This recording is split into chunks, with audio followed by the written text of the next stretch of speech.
Le premier conseil de l'association Libra a eu lieu en Suisse. Le projet initié par Facebook a été marqué par plusieurs défections notables, mais il regroupe toujours plusieurs mastodontes, 21 membres au total.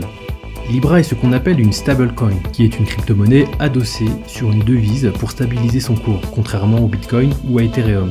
Le projet inquiète et a suscité plusieurs levées de boucliers de la part des banques centrales, de la Réserve fédérale des États-Unis, des ministres de l'économie du G7 et du G20, du FMI. Bruno Le Maire a annoncé que la monnaie n'était pas la bienvenue en Europe. Les problèmes avancés sont nombreux. Tout d'abord, un risque concernant la criminalité, avec des craintes de financement du crime organisé, du terrorisme, du blanchiment et de pédocriminalité. Un risque d'atteinte à la vie privée.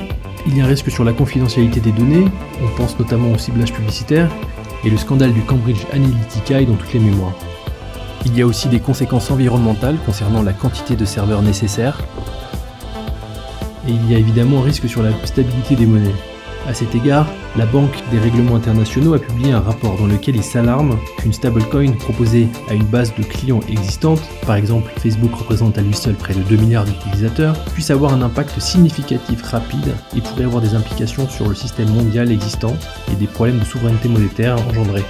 En effet, le fait que cette crypto-monnaie soit adossée à un panier de devises, en euros, en dollars, en livres, en yens, ainsi que sur des bons du trésor américain, ferait craindre que des décisions de Libra sur la constitution de ce panier et son évolution puissent avoir des effets sur les niveaux de change.